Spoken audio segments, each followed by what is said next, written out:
എല്ലാവർക്കും നമസ്കാരം. Audio launch നടക്കാൻ പോകുന്നു. എന്നെ വിളിച്ചതിൽ സന്തോഷം.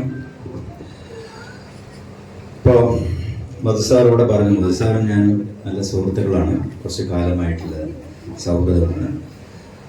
ഞാനിപ്പോൾ സംവിധാനം ചെയ്യുന്ന ഇറിക് എന്ന് പറയുന്ന സിനിമ, അതിൻ്റെയും വൺ ഓഫ് ദ പ്രൊഡ്യൂസേഴ്സാണ്. ഞാൻ ഈ കഥ പോയി പറഞ്ഞപ്പോൾ അദ്ദേഹം പ്രൊഡ്യൂസ് ചെയ്യാൻ സമ്മതിച്ചു, ഒരു പാർട്ട്ണറായിട്ട് വരാൻ സമ്മതിച്ചു. ഇപ്പോൾ ആ ഫിലിം വന്ന് ലണ്ടനിലും അവിടെയൊക്കെയാണ് ഷൂട്ട് ചെയ്തത്. അതിൻ്റെ കാര്യങ്ങളൊക്കെ നടന്നുകൊണ്ടിരിക്കുന്നത്. ഇനിയിപ്പോൾ ഒരു കഥ പറയും നേരം എന്ന് പറയുന്ന ചിത്രത്തിലേക്ക് വരുമ്പോൾ മധുസാറ് പറഞ്ഞു, ഇതിൽ പുതുമുഖങ്ങളാണ്, ഇതൊരു ചെറിയ പടമാണ് എന്നൊക്കെ പറഞ്ഞു. അങ്ങനെയൊന്നും സിനിമയിലില്ല. ഞാൻ എൻ്റെ ഒരു അനുഭവം വെച്ച് പറയുന്ന കാര്യമില്ല. ഞാൻ ആദ്യമായിട്ട് അഭിനയിച്ച ചിത്രം ഒരു തലയിരാഗം എന്ന് പറഞ്ഞ തമിഴിൽ വന്ന ഒരു സിനിമയാണ്. എല്ലാ പുതുമുഖങ്ങളായിരുന്നു ആ സിനിമയിൽ. ഒരാൾ പോലും ഇല്ല, എല്ലാവരും പുതുമുഖങ്ങളാണ്. അത് ഡയറക്റ്റ് ചെയ്ത ആളായാലും, പ്രൊഡ്യൂസ് ചെയ്ത ആളായാലും, എഡിറ്റ് ചെയ്ത ആളായാലും, അല്ലെങ്കിൽ അതിൻ്റെ ക്യാമറമാൻ ആയാലും, എല്ലാവരും. കഥ എഴുതിയ ആൾ ഇന്ന് വലിയ ഫേമസ് ആണ്, ടി രാജേന്ദ്രൻ എന്ന് പറയും. അദ്ദേഹത്തിൻ്റെ മകനാണ് ചിമ്പു. അപ്പോൾ ആ സിനിമ എടുത്തു കഴിഞ്ഞ് അത് ബിസിനസ് ചെയ്യാൻ വേണ്ടി അദ്ദേഹം ഒരുപാട് നടന്നു. അതിൻ്റെ പ്രൊഡ്യൂസർ എനിക്കറിയാം, 100 പ്രൊജക്ഷൻ ഇട്ടു ആ സിനിമ. ഓരോ പ്രൊജക്ഷൻ കണ്ട് ഇറങ്ങിപ്പോകുന്ന ഒരു പറയും, എല്ലാം പുതുമുഖങ്ങളാണ്, ഒരു കാര്യമില്ല എന്ന് പറഞ്ഞ് ഇറങ്ങിപ്പോകും. ഞങ്ങൾക്ക് ശരിക്കും പറഞ്ഞാൽ അതാണ് ഒരു ലൈഫ്. ആ സിനിമ വന്നില്ലെങ്കിൽ ഞങ്ങളുടെ വിചാരം എൻ്റെ സിനിമയിൽ ഇനി വരാൻ സാധിക്കില്ല എന്നുള്ളതാണ്. പക്ഷെ അങ്ങനെയല്ല.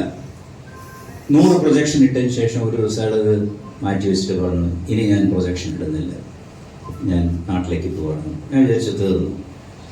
ഒരു 2 മാസം കഴിഞ്ഞ് അദ്ദേഹം തിരിച്ചു വന്നിട്ട് വെറും ഒരു എനിക്ക് തോന്നുന്നു അന്നത്തെ കാലത്ത് വളരെ ചെറിയ കുറച്ച് പോസ്റ്റേഴ്സും 7 പ്രിന്റും എടുത്തിട്ട് ആ സിനിമ റിലീസായി. 365 ദിവസം കഴിഞ്ഞിട്ടാണ് ആ സിനിമ തിയേറ്ററിൽ നിന്ന് മാറിയത്. എല്ലാം പുതിയ എല്ലാം.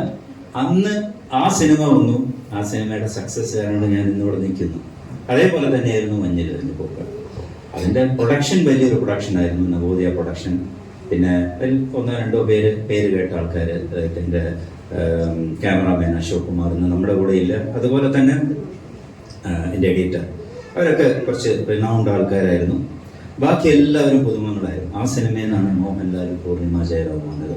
ഞാൻ ഓൾറെഡി ഒരു തലയിരാഗത്തിൽ വന്നതുകൊണ്ട് ഞാൻ അതിലൊരു പുതുമുഖം എന്ന് പറയാൻ പറ്റില്ല. പക്ഷെ എനിക്ക് എൻ്റെ മാതൃഭാഷയിൽ മലയാളത്തിൽ എനിക്ക് കിട്ടിയ വലിയൊരു ബ്രേക്കാണ് ആ സിനിമ. അത് കഴിഞ്ഞ് എത്രയോ 200ഓളം സിനിമകളിൽ ഞാൻ അഭിനയിച്ചു.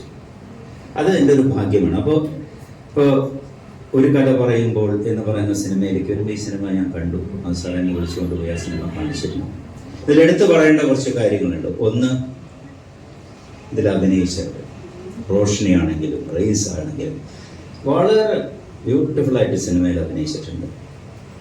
അതേപോലെ തന്നെ അതിൻ്റെ ലൊക്കേഷൻസ് ആയാലും എല്ലാ രീതിയിലും, എൻ്റെ സ്റ്റോറി ആയാലും എല്ലാ രീതിയിലും ഈ സിനിമ മികച്ച ഒരു സിനിമയാണ്.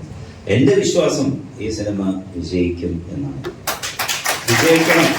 ഇത്തരം സിനിമകൾ വിജയിച്ചാൽ മാത്രമേ സിനിമയ്ക്ക് ഒരു ഫ്യൂച്ചർ ഉണ്ടാവുള്ളൂ. ഇപ്പോൾ മലയാള സിനിമ നന്നായിട്ട് എല്ലായിടത്തും മലയാള സിനിമയെക്കുറിച്ച് സംസാരിക്കുന്നുണ്ട്. ഇപ്പം ഞാൻ ലണ്ടനിലാണ് താമസിക്കുന്നത്. അപ്പോൾ പലരും എൻ്റെ അടുത്ത് തെലുങ്ക് ആൾക്കാർ, തമിഴ് ആൾക്കാർ, അല്ലെങ്കിൽ അവിടെയുള്ള ഗുജറാത്തികൾ വരെയൊക്കെ എൻ്റെ അടുത്ത് പറയാറുണ്ട്, ഒരു മലയാള സിനിമ കണ്ടു വളരെ. ഇപ്പം മലയാള സിനിമയുടെ ഫാൻസായി മാറിയിരിക്കണം എല്ലാവരും.